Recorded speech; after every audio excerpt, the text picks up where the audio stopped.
Hello YouTube. So I wanted to do a pre-video on Dorian. Dorian is a hurricane that's headed towards Florida.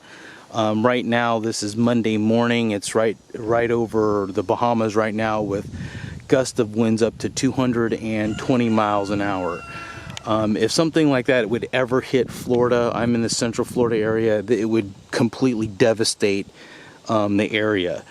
Luckily here in central Florida we have had obviously a lot of hurricanes, but the winds have been relatively low, and what I mean by that is upwards of 70-80 miles per hour. I mean, you get gusts of wind that might be a little bit higher than that, but nothing that's, nothing near 220 miles per hour. So what I'm doing this morning is I've made a decision to go ahead and start preparing the farm. There's a lot of stuff that's loose that at 70 mile per hour winds, which they're expecting or they're predicting, that's what we'll be getting. Sustained winds of 70 miles an hour. Right now we're under a hurricane watch. And I need to start preparing. I need to take that greenhouse tarp down. That thing will be ripped to shreds, or worse, bend the frame. I'm not going to do anything with the neon fence. That was just meant as a temporary thing anyway. Most likely that will be destroyed. It's supposed to be making, Dorian is supposed to be making landfall within the next, I don't know, 12 to 24 hours. Right now it just made its turn north, and it has not hit West Palm Beach yet, but it's skirting. It's just right now, I guess the edge of the hurricane is skirting the coast. I should say the bands. It's a very, very slow moving hurricane, which is something that we're not used to seeing. It seems like it's been over the Bahamas for at least 24 hours and they're just getting shellacked. I mean, 220 mile per hour gust of winds is just something that I can't even imagine. Again, I've lived in Florida for a long time. Can't even imagine something like that. I mean, typically, thank God, what we've experienced is, 70 mile per hour winds, maybe 100 mile per hour winds of gust, but nothing devastating like we're seeing right now. So it's a very slow moving hurricane, which is something that's not very normal for us to see, and the anticipation is the worst. I mean, like, we've been talking about Dorian for the last week. I mean, we ran out of gas in central Florida around Thursday of last week. Food shelves have been emptying around that time. One great thing about our local government and just Florida government in general is that they've really prepared themselves well. I mean, they've learned from all their mistakes, and they've really opened up their supply chains. Now, I'm not sure how much of that is the government. I mean, obviously they have a big part in organization of making sure there's an army of people to get the power back up. And food, but the companies and government have done a really good job of making sure that they have what they need when they need it. I mean, for example, FP&L does a fantastic job, which is our electricity company, main electricity company here in Central Florida.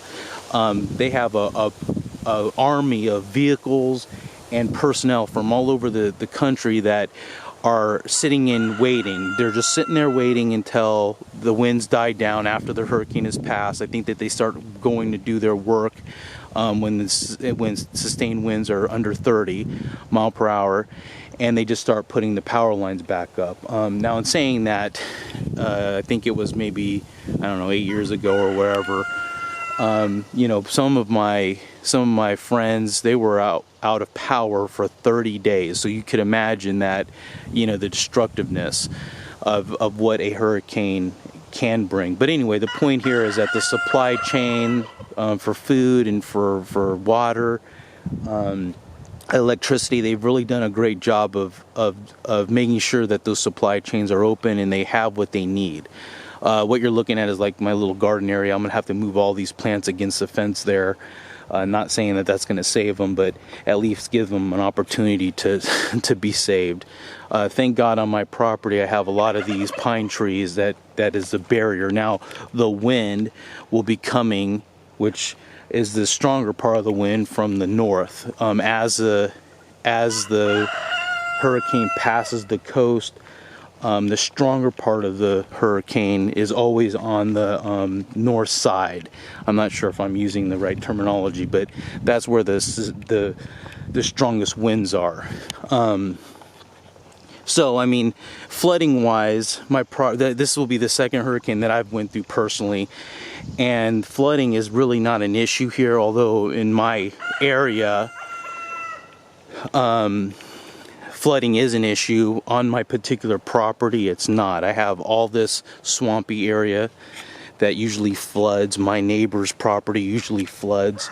I have a little pond on my property that holds a lot of water. Right now, thank God, it's not too high.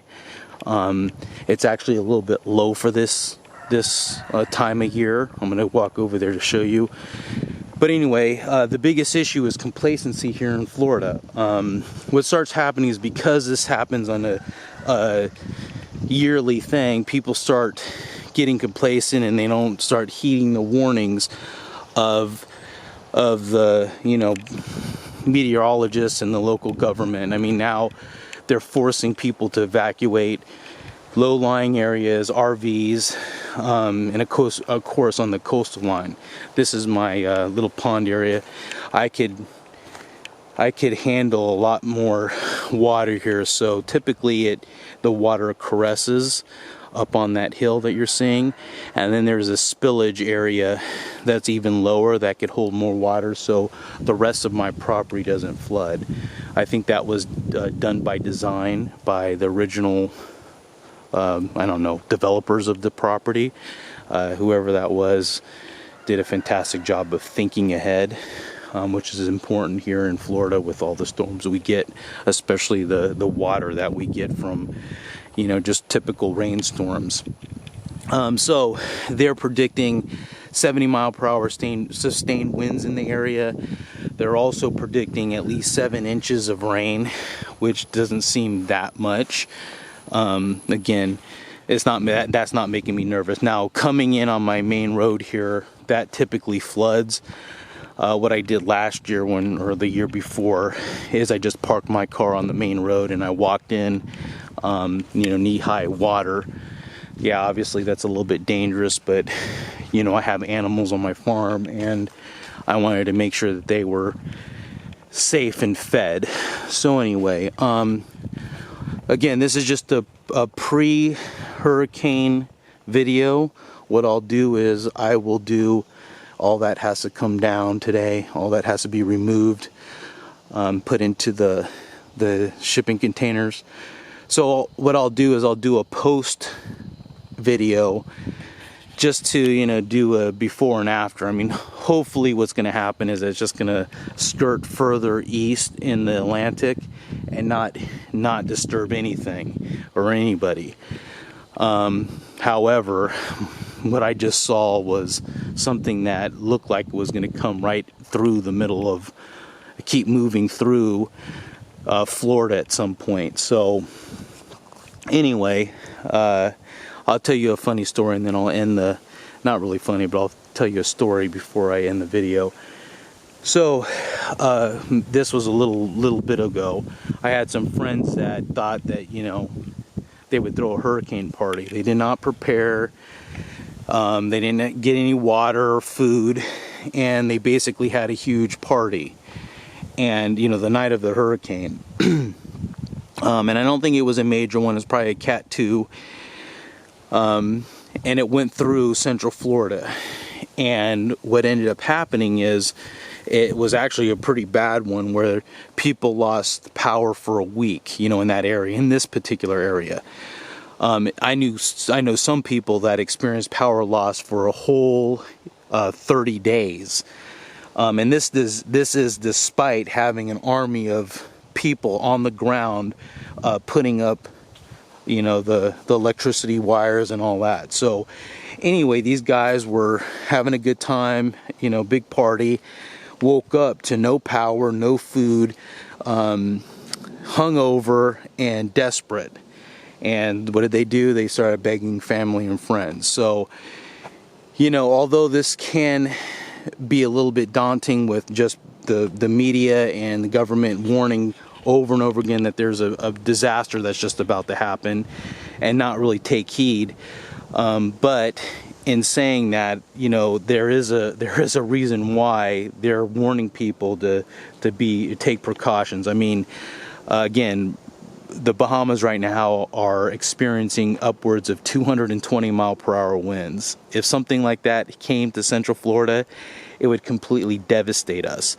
You know, examples would be something like Hurricane Andrew in Homestead. That's a city that's just south of Miami, and I knew people that were actually there to help them out, support them in, you know, any type of activities they could, whether it's rebuilding and or first aid or just making sure people had what they need.